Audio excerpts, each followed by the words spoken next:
अस्सलाम वालेकुम रहमतुल्लाहि व बरकातहू। नाज़रीन, आपका अपना मेज़बान असलम।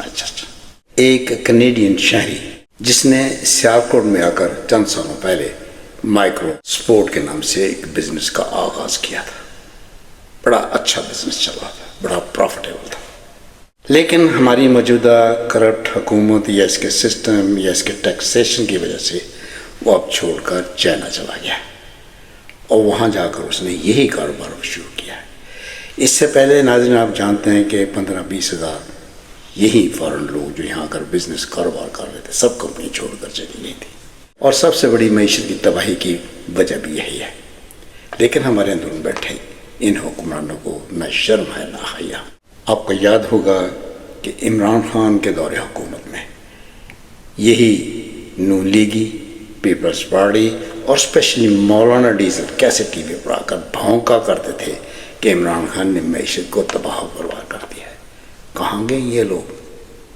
इनका कसूर नहीं है मेरे पाकिस्तानी बहनों और भाई, कसूर आप लोगों का जो इनको दोबारा वोट देते हैं। बेशक इन्होंने फॉर्म 47 के ज़रिए से हुकूमत बनाई थी, लेकिन आपने इनको बनाने दी, वरना इनकी क्या ज़रूरत थी। बांग्लादेश में देखो ना, 24 घंटों में उन्होंने हुकूमत का तख्ता उलट कर रख दिया था।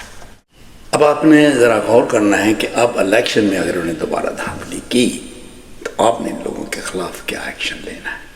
अगर आप एक्शन नहीं लेंगे तो फिर ये दोबारा इन्हीं को फॉर्म 47 के ज़रिए आप पर मुसल्लत करेंगे। अब देखना ये है कि जो पंजाब में आइंदा आने वाले इलेक्शन में उनमें हमारी पाकिस्तानी कौम का क्या रिएक्शन होगा।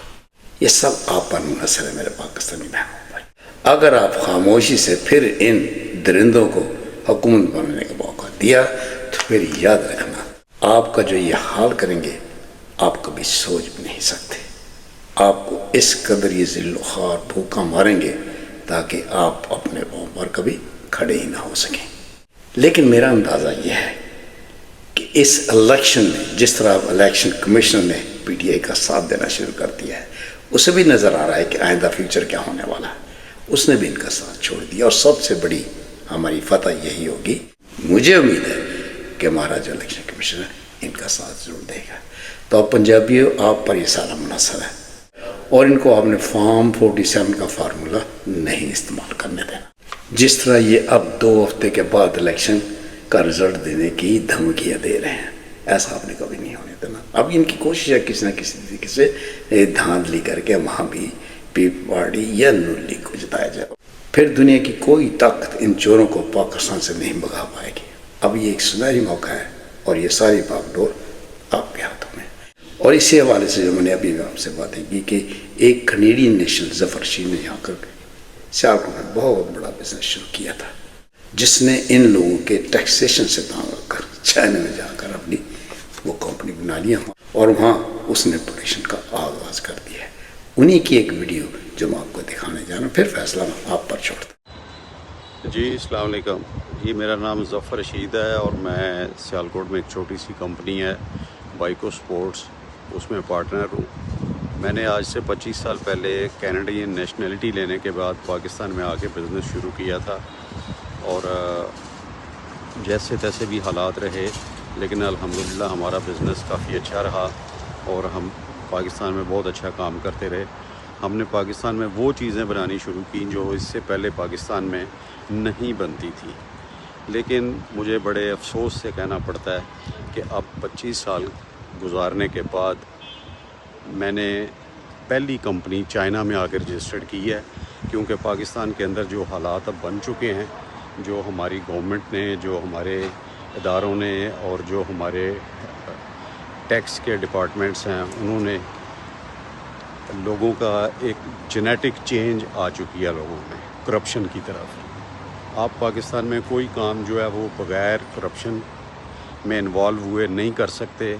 हाँ, आपकी इंपोर्ट हो या आपके और कोई बैंकिंग के मामला तो हों, लेकिन इस वक्त जो मौजूदा सूरत हाल है, जो गवर्नमेंट ऑफ पाकिस्तान ने भी ये FTR सिस्टम और EFS की उसमें जो बैंक गारंटीज़ इन्वॉल्व की हैं, इसमें पाकिस्तान में अब किसी ऐसे बंदे के लिए काम करना बहुत मुश्किल है जिसके पास ये ऑप्शन है कि वो पाकिस्तान छोड़ के जा सकता है।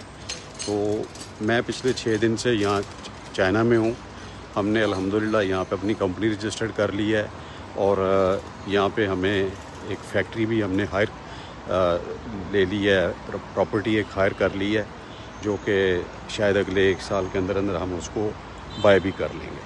تو میرا یہ میسج جو ہے یہ کم از کم ان لوگوں کے لیے ایک لمحہ فکریہ ہونا چاہیے جو پاکستان کو چلا رہے ہیں۔ یہ ہماری بدقسمتی ہے کہ وہ لوگ پاکستان کو چلا رہے ہیں جنہوں نے پاکستان کے اندر اپنا کچھ نہیں رکھا ہوا، اور ہم لوگ جو پاکستان کے اندر پیسہ کر کے کماتے ہیں، اس کو جوڑتے ہیں، اس کو آگے ری انویسٹ کرتے ہیں، اور کسی فیکٹری میں 100 ورکر کام کر رہا ہے، کسی میں 1000 کر رہا ہے، کسی میں 20 کر رہے ہیں۔ تو اب حکومت وقت اور دوسرے ادارے ہمیں اس حد تک بلیڈ کرنے پہ آ گئے ہیں کہ اب کسی بندے کے لیے وہاں پہ سروائیول جو ہے وہ مشکل ہو گئی ہے۔ تو یہ میں میسج آج کے ہونے والے احتجاج میں، کیونکہ یہاں پہ تو ابھی دوپہر کے 3 ہو گئے ہیں، تو اگلے 2 گھنٹے میں سیالکوٹ چیمبر میں جو احتجاج ہوگا اس میں اپنا یہ بھیج رہا ہوں اپنے دوستوں کو گروپ میں۔ تو اس وقت تو میں اس احتجاج کا یہیں سے حصہ بن سکتا ہوں، اور میں وہ کر رہا ہوں جو مجھے کرنا چاہیے۔ تھینک یو، اللہ حافظ۔